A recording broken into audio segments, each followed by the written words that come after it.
অবশেষে নির্বাচন কমিশনের নির্দেশে সরতে হলো বাঁকুড়ার বিষ্ণুপুরের বিতর্কিত এসডিপিও সুকোমল কান্তি দাসকে।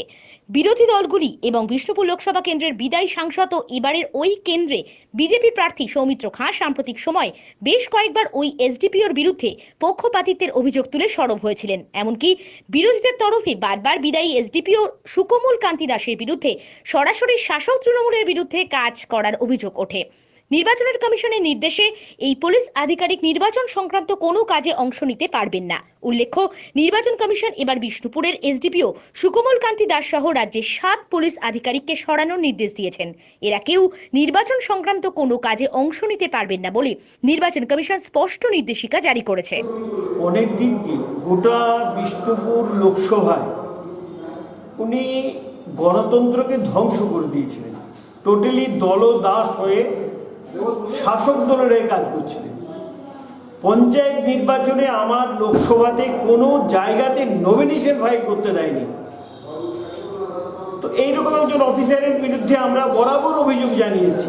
এই নির্বাচনে নির্বাচন কমিশন উপলব্ধি করেছে যে একে সরিয়ে দেওয়া উচিত, এবং একে সরিয়ে দেওয়ার পরে আমরা ভাবছি যে গণতন্ত্র প্রতিষ্ঠা হবে বাংলায়। আমাদের 34% পঞ্চায়েতে এরা নির্বাচন করতে দেয়নি, মানুষের গণতান্ত্রিক অধিকার কেড়ে নিয়েছে।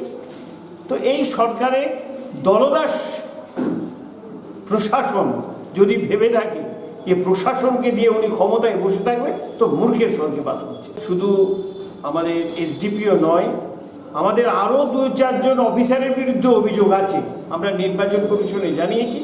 তারাও বিভিন্ন জায়গায় আমাদের ওয়ার্কারদের বিরুদ্ধে বিভিন্ন কেস দিয়ে প্রতিদিন কোর্টে 10 জন, 12 জন, 15 জন, 20 জনকে কেস দিয়ে পাঠিয়ে দিচ্ছে, তাদের জামিন নিতে হচ্ছে।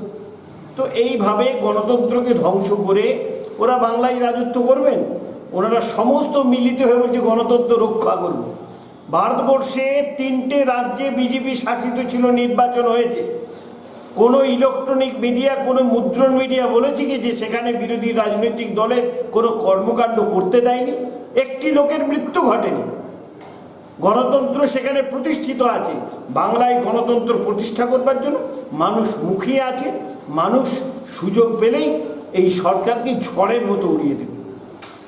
আরে নির্বাচনের আগে, উনি প্রার্থী হওয়ার আগে উনি যখন দলে আমাদের যোগদান করলেন দিল্লিতে, তার আগে কিন্তু তৃণমূল তাকে কোনো কেস দেয়নি, যেটুকুন আমার কাছে খবর আছে।